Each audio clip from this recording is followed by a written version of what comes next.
किसी गांव में सज्जन और दुर्जन दो मित्र रहते थे। वे व्यापारी थे। एक दिन वे व्यापार करने के लिए यात्रा पर निकले। सज्जन के भाग्य ने साथ दिया और रास्ते में उन्हें एक गड़ा हुआ खजाना मिला जिसमें 1000 सोने के सिक्के थे। खजाना मिलते ही दोनों दोस्तों ने घर लौटने का निश्चय किया।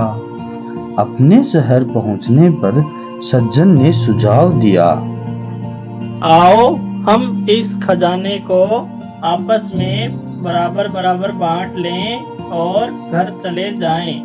लेकिन दुर्जन के दिमाग में एक शैतानी योजना थी। उसने कहा, नहीं मित्र, हम इस खजाने को साझा ही रहने दे ताकि हमारी दोस्ती बनी रहे। हम 100 सिक्के निकाल कर बाकी खजाने को कहीं गाड़ देते हैं। सरल स्वभाव के सज्जन को उसकी दुष्ट चाल का अनुमान नहीं हुआ। उसने वैसा ही किया जैसा दुर्जन ने कहा। दुर्जन ने अपने हिस्से के 100 सिक्के तुरंत खर्च कर दिए और वह सज्जन के पास गया और बोला, हमें 100 सिक्के और निकाल लेने चाहिए। सज्जन सहमत हो गया और पैसे निकाल लाए। दुर्जन ने वो पैसा भी तुरंत खर्च कर दिया। फिर सोचने लगा, यदि हम 100 सिक्के और निकाल लें तो भी 400 सिक्के बचे रहेंगे। क्यों ना मैं पूरे 600 सिक्के चुरा लूं। और उसने पूरा धन निकालकर घड़े को वापस जमीन में गाड़ दिया। 1 महीने बाद दुर्जन सज्जन के पास गया और बोला, चलो हम गड़ा हुआ धन आधा आधा बांट ले। सज्जन तैयार हो गया।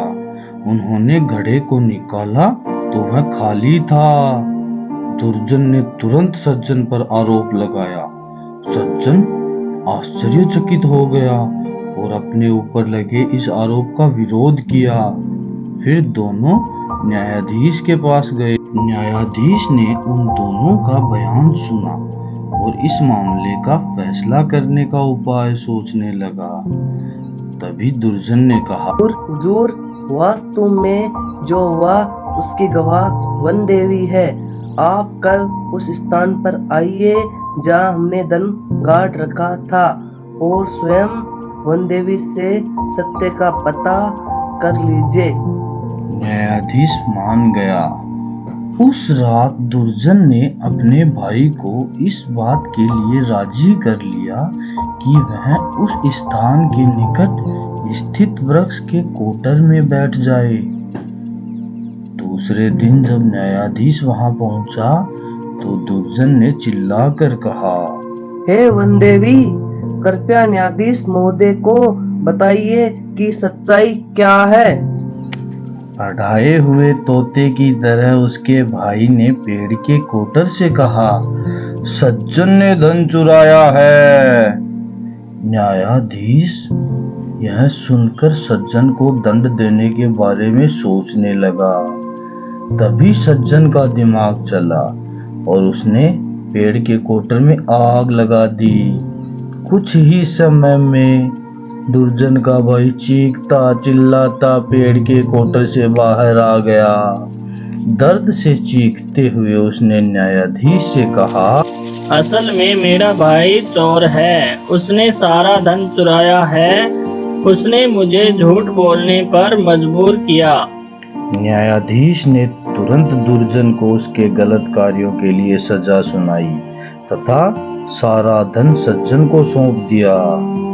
तो बच्चों, यह कहानी हमें यह सिखाती है कि चोरी करना और विश्वासघात करना गलत बात है। उसकी सजा जरूर मिलती है।